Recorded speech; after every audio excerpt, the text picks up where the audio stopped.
لیکن اس میں زیادہ افسر نہیں. ادھر اعتکاف میں بھی میں ایک بات بتاؤں گا، ہم خود نوربخشی ہے، خود آپ کے کرنے والے ہیں. ہم تو بوڑھے لوگ، ہم 10 محرم دوسرے ماتم کرتا ہے، 9 تک ہم کبھی بھی جو ہے قبلے کی طرف کر کے زیارت نہیں کرتے. نہیں کرتے نہیں کرتے نہیں کرتے. اچھا واقف کو ہم ماتم کرتے ہیں، ایسا ہم نے زیارت کرتے ہوئے نہیں دیکھا. خبر بالا میں 9 ماتم محرم تک کوئی نہیں کرتا، 10 کی جب خانشنجا پر جاتا ہے پیدا ہوا روک کر زیارت پڑتا ہے. وہ کہاں جگہ ہے؟ کسی کے اشارے پہ چل رہا ہے؟ نہیں چل رہا. اگر یہ زیارت کرنا ہے تو ہمیشہ کرو. ہم بھی تو نہیں جو زیارت نہیں ہے چل اس میں جو یا دعا ماتا میں دعا بھی ہو تو آپ کبھی بھی کیوں نہیں کرتا ہے؟ یا تو آپ کبھی بھی کر نہیں کرتا. نہیں صرف خاتون جو آشرا کے دن یہ مخصوص کرنے کی کیا ضرورت ہے؟ میں نے ہر جگہ جو ہے بالا سائڈ مختلف لوگوں نے گاج ہم نہیں ہے، مچھلی مچھلی میں نہیں ہے، نہیں ہے زیارت بھی میں قبلہ کو میں قبلہ لوکل میں لوکل تو حالانکہ یہ قبلہ نہیں نا دعا کو بھی ذریعہ کیا وہ تو آپ کا جتنا بھی دعا پڑے نا قبلہ روک ہو کر. کبھی آپ نے منع کیا امامیہ والوں کی آپ یہ کیا کرا؟ آج ہم نے نہیں کیا. یہاں سے جو نیا چیز سے چاہ چھوڑ ماتم کو کہاں سے نیا چیز میں نا جو یہ خود بدعت نہیں ہے جو 10 محرم میں نہیں اور موجودہ حدیث سے نظرنی والا طریقہ کار کو زلجانہ کی موجود ہم نے جب چھوٹے عمر میں ہم تو خیر اتنا بوڑھے بھی نہیں ہیں، ہم تو بھی بوڑھے لوگ ہیں. اب وغیرہ ہم سے زیادہ وہ خود بتائے کہ جناب صحیح آنے سے پہلے بشارت سے پہلے رجحان نکلتا تھا یا نہیں نکلتا تھا. نہیں نکلتا ہے تو آج غلط ہے. تو ائمہ اہل بیت دو نہیں تھا امام حسین بالا ائمہ اہل بیت نے امام اہل بیت نے کوئی بھی رجحان نہیں قبول کیا، لیکن وہ سنادری جو آج ہم کہتے ہیں وہ نہیں ہے. اظہار افسوس کیا ہے، اظہار افسوس کی حد تک آل محمد حضرت نے خود بھی کیا، بلکہ حضرت ام سلمہ نے کئی دفعہ کیا.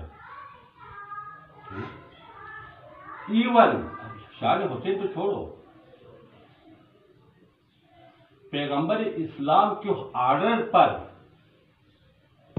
درباری شاعر دربار ارشاد کے شاعر نے اس کو مرثل لکھا. کس کو؟ مدام بن عدے کو. ابھی وہ مسلمان بھی نہیں ہوا تھا. آپ پڑھ دیتا ہے مدام ابن عدے ابھی مسلمان بھی نہیں ہوا تھا، بظاہر کم کم اندر تو اللہ علیہ. اور حضرت صلی اللہ علیہ وسلم نے ان کے شان میں حکم کیا مرثل کی. آسمہ بنت انیس جو ابا بکر کی بیوی ہے، اس نے ابا بکر کی موت پر مرثل کی. مرثیہ نو حاضر وہ تب منقبت بیان ہوتا ٹھیک ہے جو اب دوسرا مرتبہ موجودہ طریقہ کار غلطی میں کیا ہے، کیا غلطی ہے؟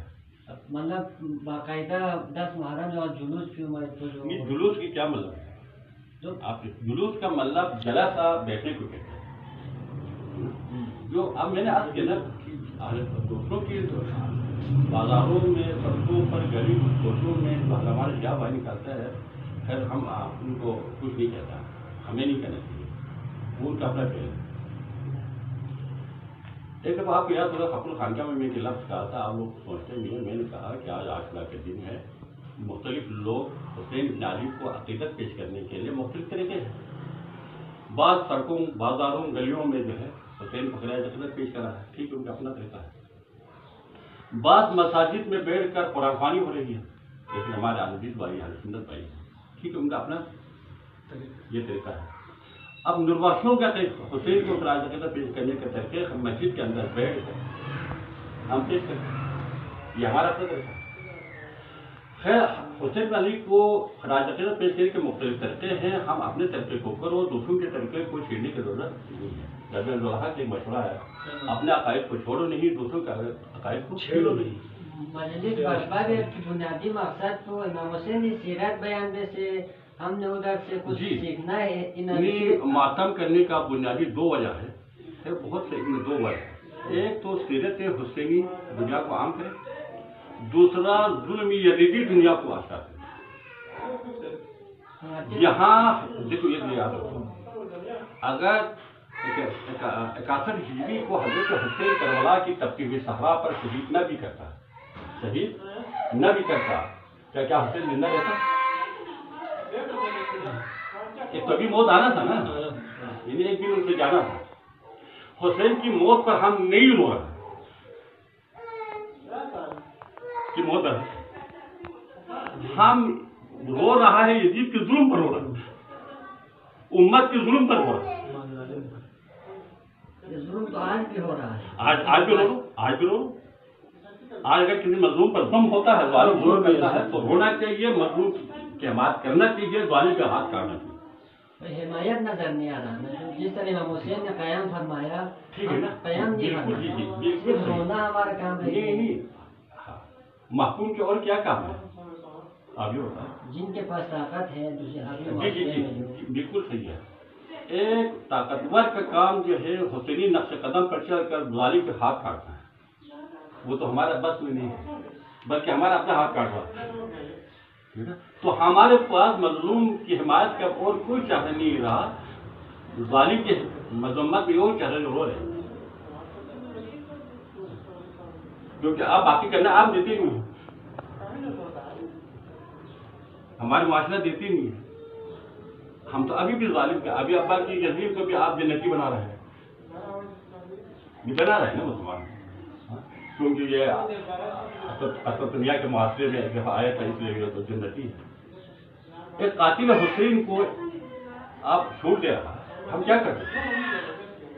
ہم یزید کے ظلم, عبید اللہ کے ظلم, وفا والوں کی بے حسی, اسلامی تاریخ سے ناپرد اور تمام اسلام کے خلاف جو کام کربلا پر کیا جائے گا. اب بتاؤ, کسی آدمی کو قتل کرنے کے بعد اس کے سر کاٹ کے نیزے پر چڑھانے کا اسلام میں جائز ہے؟ آخری سوال چک جو دی دینی دوسرے یو چوک پیانگ جیسے جو زیارت پو دیہو وید نائے وید دون مابیو زیرت مثال تو پر دوسرے ناپو کپڑوں سے ایک طرح سے جدت ہونے دے جو اچھا یو چوک پو دیہو جو سبیل پو سنگ آتی دیو دونوں تھوم میں تو جو آج سن سوید پگا دوسرے دو سنگ ہونے دوئی باری ہی چیز دیہو جو. یہی تو میں نے بھی رونا ہے نا. آپ کسی چیز کو اہمیت دے کر زیادہ اٹھا رہا ہے, دوسروں کو گرا رہا ہے, وہ اسی اعتکاف کو اٹھا رہا ہے, درمیانے دونوں کرے نا, اعتراض پر دونوں کرے, اعتراض پر دونوں کرے. آپ بے شک ماتم پڑے, سیاہ کپڑا پہنے, کہ ہمیں سیاہ کپڑے سے کوئی ضد نہیں ہے, لیکن ہمیشہ پہنے نا. ہمارا خواتین میں کہتا ہوں سال بھر سے آپ کپڑا پہنے, لیکن وہ ایک دن کے لیے پہنتے ہیں تو ہم بھی تو حیران ہیں. سیاہ کپڑا پہنے ہمارے خواتین, سال بھر پہنے, غم حسین ہمیشہ رہے, وہ تو پہنے کے تیار نہیں ہے. ہم دوسرا, ہم سیاہ کپڑے کے خلاف اس لیے معاشی طور پر نہیں ہے. ہمارے وہاں اردو میں آپ پریشر ڈالو, وہ پڑھان لوگ کو فائدہ ہو رہا ہے نا. اتنے آپ معاشیت کو تباہ کیوں کریں؟ تو پہلے ہی کپڑے لائے ہیں, سیاہ پہلے سے لائے ہیں, سال بھر سیاہ نہیں. وہ خواتین تیار نہیں ہے, ان کو اچھے کپڑے کی ضرورت ہے, اور صرف ماتم بھی کیا کہتے ہیں کہ کپڑا لاؤ, یہ کیا شرافت ہے.